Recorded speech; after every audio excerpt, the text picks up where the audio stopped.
This week on The Gadget Show. Otis and I face the challenge of building a fully gadged out, super cool set of wheels, which we'll be entering in the UK's biggest street car competition before giving it away to one of you. PS3 connected, baby! I searched the web for some totally pointless but totally brilliant websites. John meets up with two hot Hollyoaks stars to test incy-wincy teeny tiny MP3 players. Yeah. And lucky old Otis gets behind the wheel of the ultimate gadget on wheels. A real, true-life, fire-breathing F1 car. Oh my God!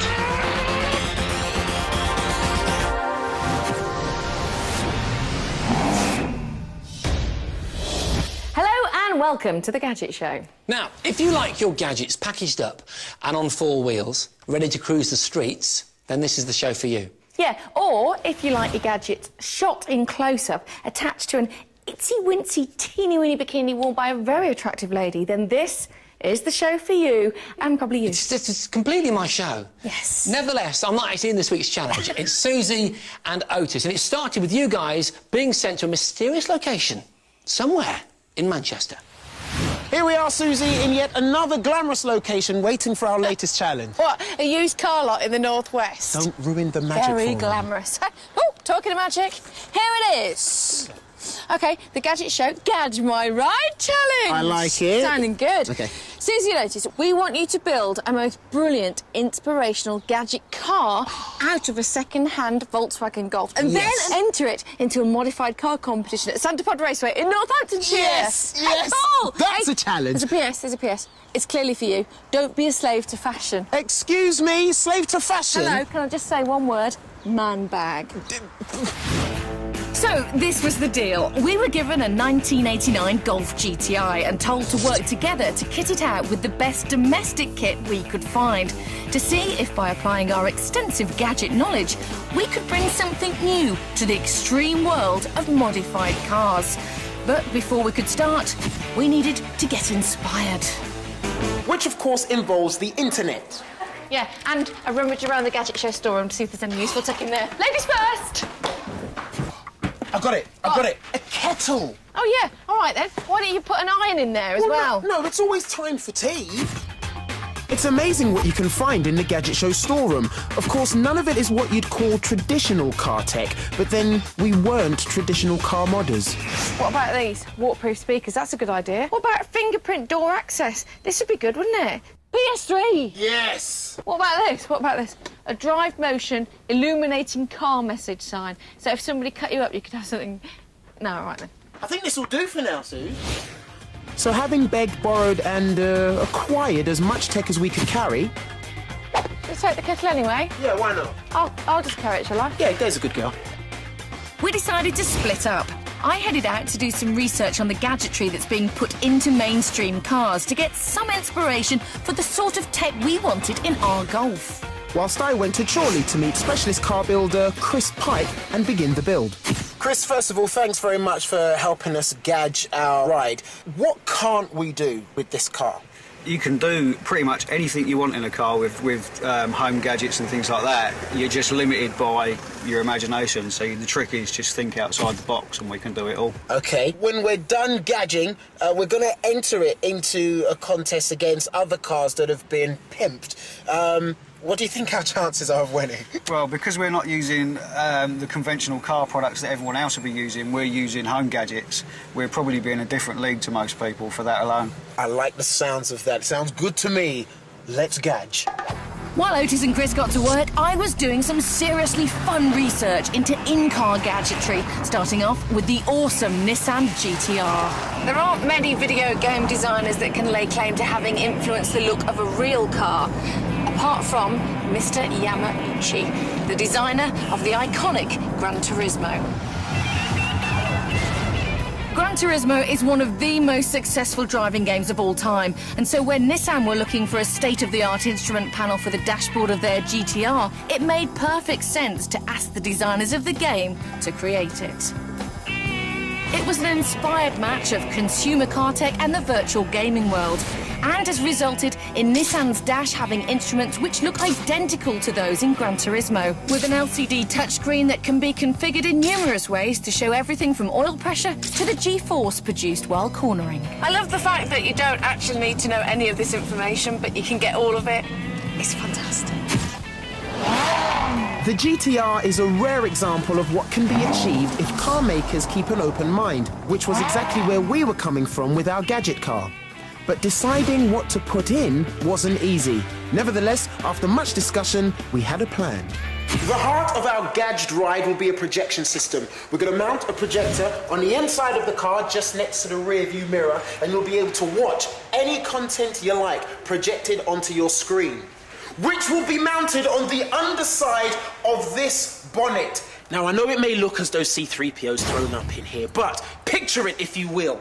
A top-of-the-range games console installed, and maybe an additional steering wheel. Of course, there'll be a top-of-the-range 5.1 speaker system inside the car, but what about speakers outside the car too? Huh?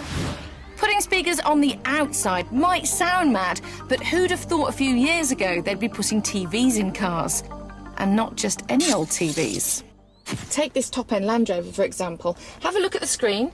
You can probably see a map, whereas I, at the same time, am watching a television programme. Fabulous.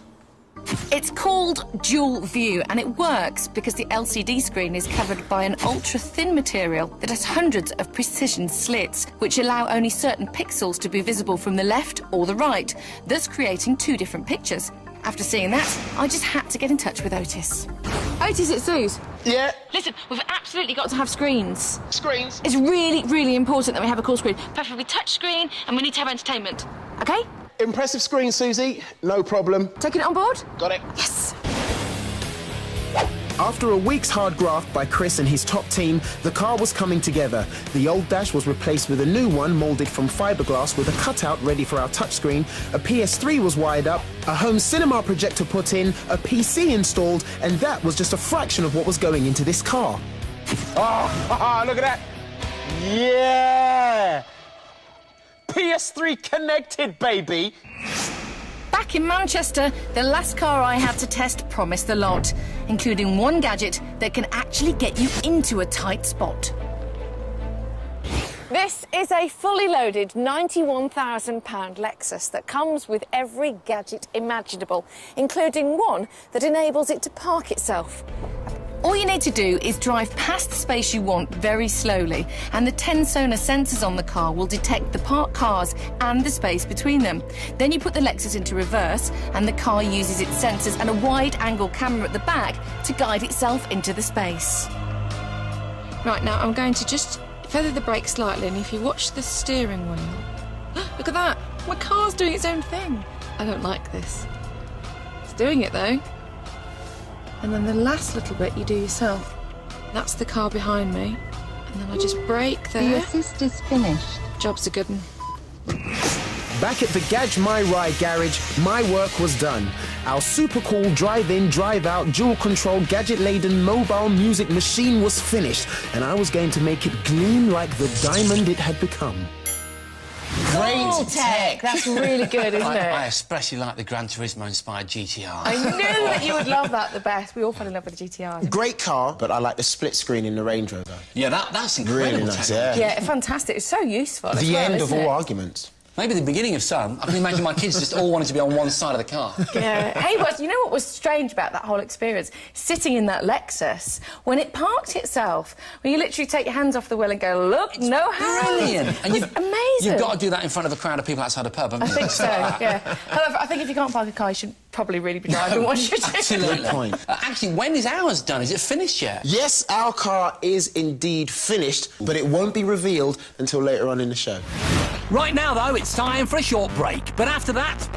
John looks at the best small MP3 players you can buy with the help of a couple of fitties from Hollyoaks.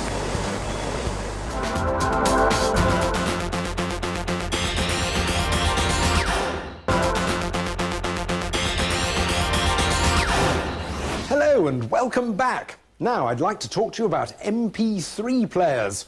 Little diddy ones, to be precise.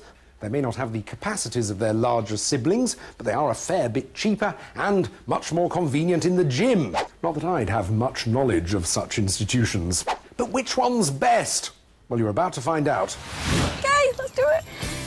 To test the mini MP3 players, I've recruited the help of actors Steph Waring and Ashley Taylor-Dawson from glamorous soap Hollyoaks. They're going to be testing the music players for 3 essential elements: design, usability and sound quality. For the first test, Steph's by the pool, assessing the MP3's design credentials. The whole point of tiny players like these is that they'll fit anywhere, even on your bikini or swim shorts, so they're ideal for taking on holiday and using by the beach or pool. But which one's design would impress Steph the most? First in our How It Looks by the Poolside test is this Philips Go Gear Spark. It's the only one of the players with a colour screen, though at 1.4 inches, album artwork can look a bit cramped. Like all our players, it has 4 gigabytes of memory, but unlike the other two, the Philips comes with a detachable rubbery case and clip. What do you think of the way it looks, Steph? I think it looks pretty cute. I think the case is good because if you drop it, you're not going to damage it as much as if it didn't have it. And I like the idea of the clip to be able to clip it onto your, you know, your attire. Yes. Or your bikini. Next up, the iPod Shuffle. Now in its 3rd generation, Apple have radically redesigned it, taking the buttons off the player and onto the earphones lead. So you won't be able to use your favourite pair of earphones with it out of the box. Also, the Shuffle doesn't have a screen to say which track is playing, but lets you know via voiceover. New in town, Little Boots, Gadget Show playlist. iPods have always been style icons, though, and Steph was certainly taken with the sleek design. I love this one. I think it's really sleek and sexy and really teeny and tiny, and I'd buy this, definitely. I like it, yeah, a lot. Our final MP3 player is this SanDisk Sansa Clip. Weighing in at 27 grams, it's nearly 3 times as heavy as the Shuffle, but it's got a longer claimed battery life of 15 hours. The Sansa Clip is the cheapest of our players and the only one to come in a choice of colours. 5 of them, in fact. I just like this one. I think out of all 3, I prefer this one. It's like the first one and the second one combined. Ah, so it's not as sexy as the Shuffle, but it's got more depth to it. Yes, exactly. So, the Sansa is in the lead at the moment. Let's see if things change when we take them to the gym. What we're looking for here is how easy the things are to use when you're active. To start with, Ashley and I took the Philips Go Gear to the treadmill. Well, there we go. I don't know how these machines work. Quick start works for me. Quick start? That doesn't mean 24. quick, does it? Yeah. So, Ashley, what do you think of the Philips for ease of use? It's very clear. It's just basically 4 buttons. I just worry about how robust it is. So, despite the fact it's got a sort of rubber case, nevertheless, you think Well, the rubber case is just around the side. It's the actual buttons that I worry about. That was enough exercise for me for the day, so I left the expert to it as Ashley tested the iPod Shuffle. For me, it was a bit too clever. If you actually wanted to choose a song out of 1,000 and you had a specific one, or... You couldn't. Well, it did take a long time, and even if you knew what you were doing, I think it's still a bit of a hassle. Finally, Ashley battled it out on the rowing machine, with the Sansa Clip by his side. It's small, it's robust, it's got simple buttons, it's got a clear screen. So for me, when you're in the gym and you want to work out, then that's what you want. So far, it appears the Sansa Clip is way ahead, with Steph liking the looks and Ashley loving its ease of use. Now for the most important final test, sound quality. With no filming taking place, the Hollyoaks set was the perfect place for a bit of peaceful listening. With the same track loaded onto each MP3 player, Steph and Ashley could sit back and evaluate the sound undisturbed. Once again, the Sansa Clip came out top. The volume goes the highest on this, I think. It was the loudest. I like the sound on this one. I actually think it sounds better than the others. So, which is Steph and Ashley's favourite MP3 player overall? For me, it's been the Sansa the whole way. It does what it says on the tin, and the sound quality is the best. I did like the Shuffle because I liked the look of the Shuffle and it just looked really cute and stuff. But I like this because it's got more on it. It's a lot easier to use and it's a lot more practical for like all things really, and you can see it in the dark as well. Now for G ratings, and it's 3 Gs for the iPod Shuffle. Minimalist style and a talking interface can't make up for the usability problems of no screen. 3 Gs also for the Philips. It isn't bad, but the others beat it on sound quality, and the screen's hard to see in bright light. And it's 5 Gs for the Sansa Clip. Great sound, great features, cheeky style and ease of use make it the best mini MP3 player you can buy. Web TV is our online show, and you'll find a new episode on our website every week, even when the TV show's not on air. Each week, John takes a first look at new tech, Dion brings you the very latest tech news, and Otis gets to grips with some more unusual tech. Plus, there's behind-the-scenes videos showing what goes on Gadget Show shoots. Right, I've got a world first for you. This is the world's first musical energy tooth whitening system. No. It is, and it works with the MP3 player. Go on then. Right. I can hear you got the music going. Okay, oh my goodness, loud enough. The idea is that you put this guard in with the gel, and the music creates a molecular disturbance. Right. Right, so it's not noise, it's organised vibrations that clean your teeth. It's... I know! Well, you know, it may well work fantastically well. Should we Stick give it it in a your go? mouth then. So it claims, it says it's clinically proven to whiten your teeth 3.5 to 6 shades in 1 to 2 weeks. So as the music is making its vibrations, it's supposed to be cleaning your teeth. How's it feeling? Funky. Yeah? Funky. Funky? Funky. Can you actually feel the vibration on your teeth? Because... Oh, because it's supposed to stimulate the blood flow in your gums. And this is good, though. Yeah, what, you like the music? Yeah. What's great about it for me is the fact that he actually can't speak while it's in his mouth, and that alone would make me buy this. Okay, you can't hear me? No. OK, I think it's probably time for this week's Top 5. Yeah.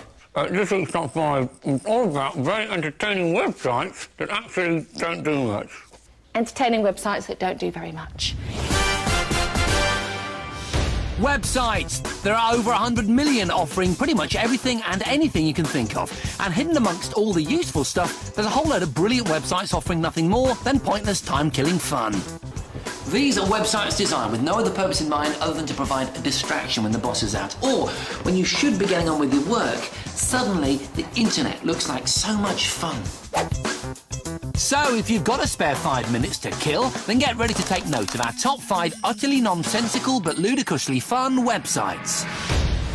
At number 5 is jacksonpollock.org, a website named after the famous expressionist painter, which allows you to create your very own colourful abstract art. Look at this, it's absolutely brilliant. Just with the mouse, it lets you create a really artistic background. Oh, beautiful. At number 4 is The Falling Sand Game, a simple and somewhat relaxing web-based game that is as useless as it is difficult to explain. You've got strands of different particles coming down from the top of the screen, and you can draw shapes with your mouse to direct the sand. But as well as catching or directing it, you change the characteristics of the sand by exposing it to water, plant life, or even fire. At number 3 is GoogleFight.com, a website that will settle all your petty disputes by pitting any combination of words or phrases against one another in a head-to-head virtual fist fight. Google searches for them. Whichever returns the most results wins the Google Fight. So pants and socks. Fight. Come on, pants. No, socks won! That's incredible! Want to do a Michael J. Fox and go back to the future? Well, all you need to do is visit futureme.org, where you can send emails to your future self. Now, this is a great idea. Since 2001, people have been writing emails to themselves in the future. So writing an email now that they're going to read several years down the line. I think I should write one, in fact, to be opened in the year 2030. You just have to input a valid email address and choose the date on which you want to receive the note before getting creative. Loads of love to the 3 kids. I've actually only got 2. And at number 1, it's Press the Spacebar 2000. This is so pointless but fun. It's bonkers. Invented in 2006 by 2 Americans. The idea is very straightforward. You set a time period, I'll go for 5 seconds, and then you try and hit the spacebar as many times as you can in that time. When you're finished, you get a score. Let's see what I just achieved in 5 seconds. The two guys who invented it are telling me 50. Wicked. But the current top scores are so frustratingly high that I soon began to suspect foul play.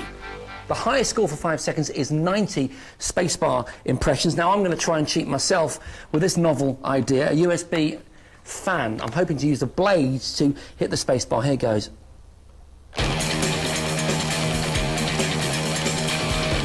No, didn't work at all. Completely useless. OK, ready? Ready. 5 seconds. Here we go. Quick, Suze, quicker than that. Bring that stunted little left hand into it. Oh, it's rubbish, wasn't Your it? hand was just left hand was still going like that. 37! That's not bad. That's very good. First time? Yeah. Hey, but what I liked best was Google Fight. Oh, it's a good one. Yep, set it up, look. You ready for one? Yes. OK, boys versus girls. That's a good one. Yeah? OK, so Google is now crunching the data. Which is most popular, boys or girls? On the world's biggest search engine, and it is, not surprisingly... Yes! Girls. Yeah. Because of little dances like that caught on video on the internet.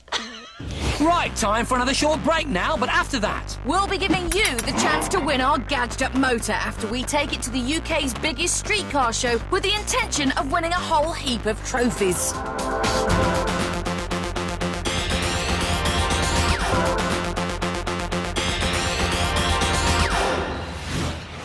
Welcome back. Now, as you know, this is the Wall of Fame. And on it you will find the most important and iconic gadgets in the history of gadgets. But what's going up there next? Well, this week, it's a bike race. It's BMX versus mountain bike. It's the rally burner versus the specialised stump jumper. When it comes to bikes, there's one that just has to go on the Wall of Fame. It's the specialised stump jumper. This didn't just start some craze, it was the beginning of a whole new movement. The stump jumper was the first mass-produced mountain bike. Mountain bikes first appeared 30 years ago in Marin County, California, when some local lads found a disused track in the hills which they raced their bikes down. Regular races began, and bikes were customised for careering down dirt tracks at high speeds. Knobbly tyres, tougher brakes, and wider gear ranges. Soon, early pioneers like Mike Sinyard set up companies to produce proper heavy-duty off-road bikes. And in 1981, his company, Specialized, produced this very bike, the Stump Jumper. The bike was made from chrome-alloy steel, had 15 gears and no suspension. In fact, many parts came from motorcycle shops. The name derived from the idea of jumping over tree stumps on a fast descent. I don't think I'll be giving that a go. At a cost of $750, the first 250 bikes flew off the shelves.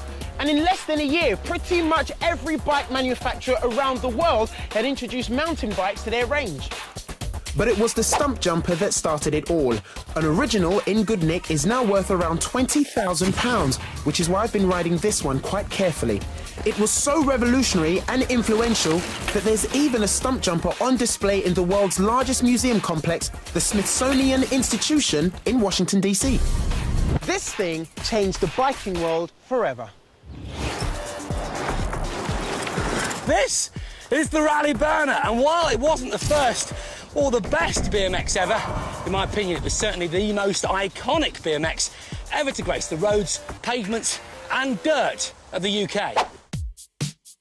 The worldwide craze for BMX kicked off in 1971 when young Californian kids began emulating their motocross heroes by racing their customised road bikes cross-country. What had started as a bit of Californian madness soon became a worldwide phenomenon, and BMX, or bicycle motocross, was born.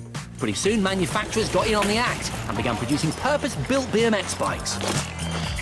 The Rally Burner was relatively late to the BMX market, but it arrived in style with 5 distinct models, starting with the basic burner right up to the Pro Burner, a full pro-spec BMX. Burners had 20-inch wheels, V-bars, vinyl pad sets and no gears. You just rode at full pelt. It was for those with no fear. The burner range took the bike market by storm. They sold 500,000 of them in the first 2 years. And this was the most distinctive of all the burners. the tough burner with its yellow and blue colour scheme. Every kid in Britain either had a burner, was saving for a burner, or wasn't speaking to their parents because they wouldn't buy them a burner. Things got even better in 1985 when British BMXer Craig Schofield won a world championship on a burner. Now the burner had full-on cred. The rally burner simply has to be on the Gadget Show Wall of Fame. No other bike has ever imprinted itself on the psyche of an entire nation. And if you want proof, here's an idea. Just say the words rally burner to an adult male who was a teenager in the 80s. And watch what happens to their face. It'll look something like this. That was really most illuminating, gentlemen. As ever, there were a couple of questions. Now, Otis, this stump jumper, I know it was the first, but it was almost the first by chance, really, wasn't it? Because competing companies very quickly came up with equally good products. Which showed how much of a great idea mountain biking was. By chance or by design, the stump jumper was the first. Over 100 million mountain bikes sold since this was introduced. Stick it up there, John Gore.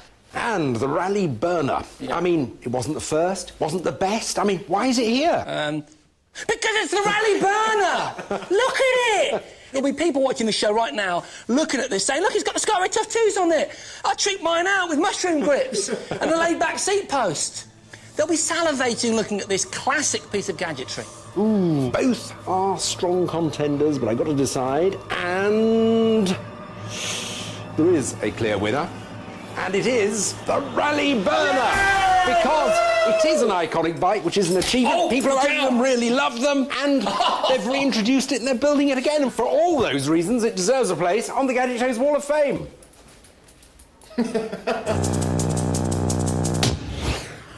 Right, now it's time to return to this week's challenge, in which Otis and I were given the task of making the coolest and most tricked-out motor we could to enter in the UK's biggest streetcar event. Now, as you saw earlier, the car was ready, we were ready, the judges were probably ready, but what kind of gadgets was our car packing? Not too long ago, this was a tidy, if unremarkable, ageing hot hatch. Well, not anymore. 2 weeks of hard graft and a shed load of tech has turned this ugly duckling into a full-blown, gadget-laden swan. It may have a pimped-up and outrageous exterior, but the best bits of this blinged-out motor are inside. Rather than sticking to traditional car tech, we've spent over £6 on installing some of our favourite personal gadgets. Starting with the centre console, where there's a 10-inch LCD touchscreen that's fed by a proper full-spec home PC. So if you want to upload your iTunes collection, play World of Warcraft, load Google Maps, then you can. The centre screen is also fed by a PlayStation 3, which you control from a dedicated steering wheel and pedals for the ultimate driving game experience. And while a 10-inch screen is great for games, we thought it's just not big enough for movies. So we've gone the whole hog and fitted a full home cinema system. It includes a Blu-ray player and 5.1 surround sound, but the best thing is it's got a projector that projects onto the inside of the bonnet, so you get that big screen experience. Popcorn. And finally, just to make sure that it doesn't get nicked, we fitted a fingerprint reader that only allows authorised people to start the engine. Well, it's definitely different, but will it be enough to win over the fast and the furious crowd? There is only one way to find out. Over to you, Mr. Dealey. Yes, it was time to unveil the car in competition. The Marangoni Ultimate Streetcar event at Centrepod Raceway is the biggest in the UK, and I was pumped up and ready to show off my gadget up Golf to the 30,000 fans that visit every year. Yeah! I got so many admiring glances as I drove past. The ladies, oh, outdoor speakers! I was like, do you know what I mean? We were entered into the Show and Shine competition, where trophies are given out for things like best wheels, best race car and best in-car entertainment. Although we were up against 120 of the most gadget-up cars in the country, we were feeling confident. After all, we had a PlayStation, a home PC and a cinema screen in the bonnet. But from the moment our car arrived, it was clear that one thing stood between us and glory. And that was the opposition. Do you mind if I share with our viewers your 4 kids? Certainly. Yeah, have a look at these. Have a look at these! Hey? That's Jack, Emily, Michelle, and Danielle there's 4 kids. I don't know whether or not you've noticed, but there's a running theme among the cars here, and it's sound. But with this one, I can't decide whether it's a car with speakers or speakers with a car attached. I like the car, classic, but where's your gadget? Yeah. Whoa. These guys, and it did seem to be only men, had spent tens of thousands of pounds and hundreds of man-hours on their cars. Our little Golf was looking like the poor relation in a family full of designer-clad iron-pumping supercars. I may have spoken too soon when I said our ride was the only one with domestic appliances installed. The owner of this car has put in a home computer. Look, 19-inch flat screen, Bluetooth keyboard, in-car Wi-Fi. Now, it's easy to see why it won Best of Show last year. You've got some theatricals going on. It's very nice. It's obvious to see you spent a bit of money on it.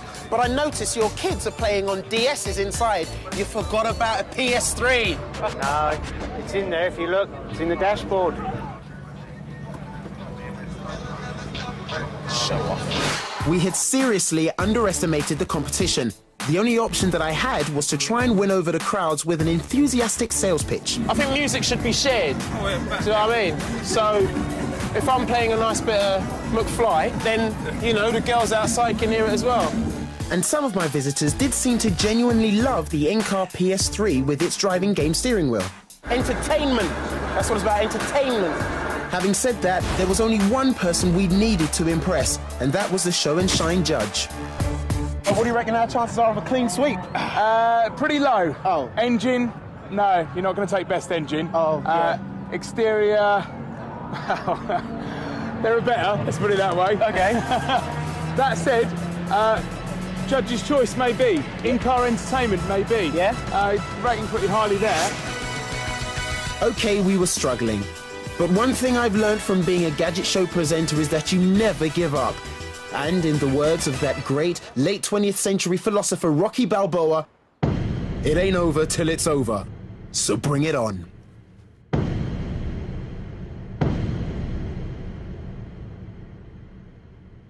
Okay, so the judges are on stage now. They've seen all the cars and they're making their decisions. One trophy's here before, but I make no apology for awarding it to Tony Scullion with his Peugeot 206, Lee Arnold's, round of applause to Lee, Paul Wright with his Mitsubishi 3000. Then, when we thought all hope was lost, we got a mention. If you look at what the Gadget Show have done with that Mark II Golf over there, it would have been a great judge's choice car, but it would have been absolutely criminal for me to let them get away with it because although it was very interesting, very radical, the level of finish on it was slightly lacking. But I didn't watch it. As a reason why that is home entertainment stuff. Yeah, I got it from the home. It's meant to go in your house. It doesn't work in a car properly. It does, mate. Our challenge was over. I'm a little bit disappointed, but we did get two mentions while up on stage. You know, a mention's as good as an award. Thank you for all the winners. So we hadn't won any trophies, but that didn't stop our understated Golf being a gadged out masterpiece. Doesn't she look good? Yeah, you see, I'm thinking, you had some great ideas, don't get me wrong. Thank you, great Jason. ideas, but you may have underestimated the competition by just a small degree. They were laughing at us. Not outwardly. They were laughing. Inwardly and outwardly, I would say. Okay, listen, we didn't win any prizes, but we got a couple of honourable mentions, and after all we've been through, I've grown rather attached to this car. Oh, got a little special place in your heart? Yes. Well, do you know what? It could have a special place in your heart as well, because we are giving away our Gadget Up Golf in this week's competition, along with its PS3, Projector. its projector, Outside speakers, PS3. In fact, all the gadgets that we crammed into the car and a whole lot more. Yes, because of course this is the Gadget Show. You don't just get the car, you get a whole load of other gadgets too. So whether you're cruising around in your Gadget Up ride or sitting at home on the sofa, you'll still be in Gadget Show heaven. So, in this week's competition, you can win a 50-inch plasma TV, a 32-inch LCD TV, a 22-inch LCD TV, a high-def Blu-ray player, and 20 Blu-ray movies. A Canon PIXMA MP630 printer, a Wii Fit, a DSi, a Microsoft Xbox 360, a PSP Go as soon as possible after launch, and a Paramat gaming chair. All three of the mini MP3 players that John tested out earlier, a 5.1 surround sound speaker system, a Sony reader, a bulletproof USB memory stick, a Slingbox Pro, a pair of Skullcandy T1 headphones, and a copy of FX Home Special Effects software and FX Home Vision Lab Studio. A Berghaus Barflex rucksack, a Magimix Cuisine 5200 food processor, and a Yoga Gatekeeper Pico, a Flip Video Ultra, and a Griffin Smart Talk Bluetooth headset. A Philips webcam, a Cobb barbecue, a Philips juicer, a Sound Asleep pillow, a flat light, and an Oral-B Triumph electric toothbrush. A Fireband elastic band gun, an Astrum DJ lighting kit, an HQ Sport Kite beginner, a Hydra Blade Super Soaker water gun, an iJoy horse riding exercise machine, an iRobot scuba floor washing robot, a Jawbone earwear Bluetooth and noise assassin, and a Mendoza Seahawk trolley case. And in addition to all this tech, you'll also be winning our Gadget Pack Golf with its PS3, home computer and projector. It's a prize fund worth over £16,000. And to be in with a chance of winning it, you need to answer this question correctly. What make of car was used to time travel in the film Back to the Future? A. Porsche, B. DeLorean, C. Ferrari. To enter, call 0904 1616 555 or text A, B or C to 63555. Calls cost £1.50 from a BT landline. Calls from other networks may vary, and from mobiles will cost considerably more. Text costs £1.50 plus one message at standard network rate. For rules, go to 5.tv/win. Lines close at midday on Monday, September the 14th. And of course, we'll show you the question again at the end of the show. Good luck.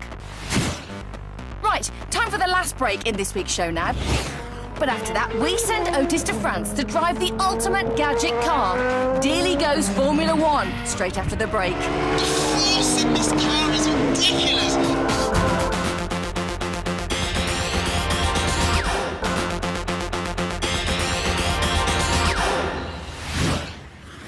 Welcome back, and I'm glad that you've come back because you're about to see a very strong, muscular man who's far too handsome for his own good turn into a mass of wobbling jelly. What Susie's trying to get at is the fact that we presenters on the Gadget Show are offered an incredible opportunity to drive a bona fide Formula One racing car. The ultimate motoring gadget. Yeah, which obviously we all wanted to do. Yes. But the only fair way was to pick straws, which I lost. Yeah, and I lost too.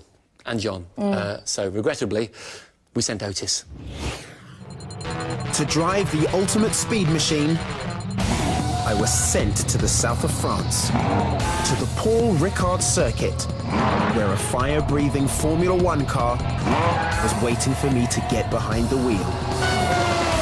Short of strapping yourself to a cruise missile, there's nothing that really compares to driving one of these. Every nut, bolt, sheet of carbon fibre is in perfect place to make this corner, brake and accelerate like nothing else on the planet.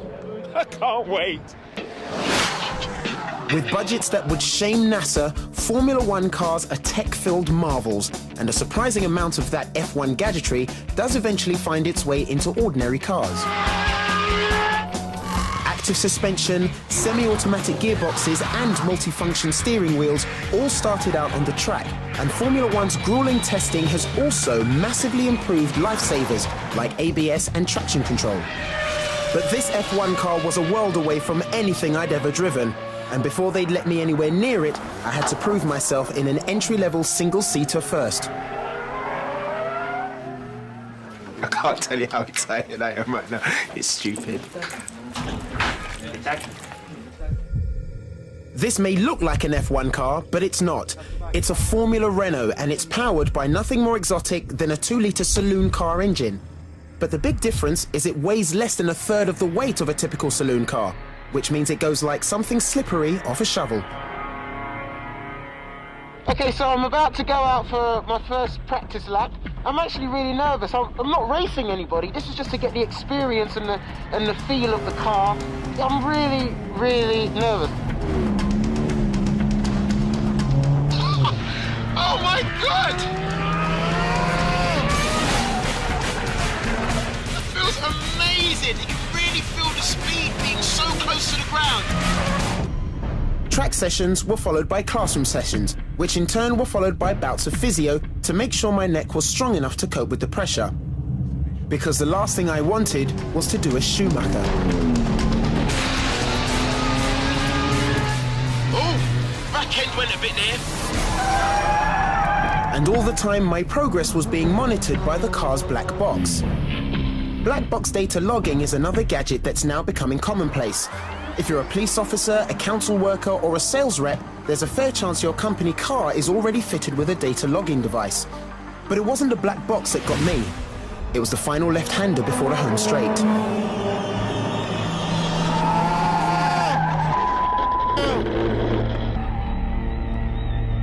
My chance of getting behind the wheel of an F1 car was now hanging in the balance. Let's face it, if I couldn't handle the Formula Renault, there was no way they'd let me loose in one of the fastest cars on Earth. The wait while the team decided my fate was excruciating. Okay, I'm on tenterhooks here, man. I need to know, am I going to get to drive an F1 car? I talked with the engineer. I think it could be okay for this afternoon. Yes! Yeah. So, okay? Yes, thank you very much. Thank you. Thank Prepare you. yourself. I will. So I'd done it. I was about to join that exclusive F1 club. As I made the long walk to the pit straight, I tried to look butch, cool, Top Gun. But inside, I was feeling ever so slightly sick. I'm a little bit nervous about the Formula One car. We're talking about a car that weighs less than a small family car and yet has 730 brake horsepower. It's capable of speeds in excess of 220 miles an hour and can go from a standing start up to 100 miles an hour and back to 0 in under 5 seconds. Okay. I was scared, excited, confused, focused, and wondering how easy it would be to get stains out of these racing overalls when I got the shock of my life. They started the engine. Before I knew it, they were signaling me out onto the track. There was no turning back now. It was just me, the track, and a 700 brake horsepower monster. Already it feels really, really fast.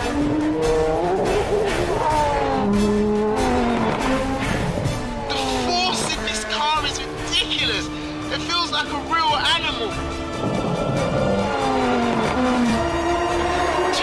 Too fast, slow down, slow down. But then, and far too soon, it was all over. But what a lap! I felt battered, bruised, and stunned by the mind-bending speed. Ah, it's so difficult to find the words. It's an absolute beast. It's so fast. There's so much power here. I was myself all the way down. It was brilliant. Oh, now that was so cool. It was the most thrilling, amazing, intense, crazy thing I've ever done. I loved every minute of it. Fantastic. It really was. So then we'll do all this stuff with your head. Could you feel the G-force? Yes. Because I'm assuming, I mean, you went quick, but I'm assuming you weren't going at the ridiculous speeds that the professionals go at. No. But could you still feel that G-force? Yeah, you could really feel yourself getting pulled into the seat, especially going around corners. I have the utmost respect for them. There's so much to think about whilst you're driving that car. It's ridiculous. It's absolutely staggering. Must have been a great experience. And you know how lucky you are to have done it. We are so jealous of you. Well, that's all we've got time for on this week's show. But we will be back very soon, of course. But until then, see you soon. See you next time. See ya. Next time on The Gadget Show. We put Google to the test with the help of a medieval punk, Crystal Maze! and one of TV's most famous bottoms. You get the clue. And Otis tries out DJ gadgets in Ibiza with tune-spinning legend Judge Jules.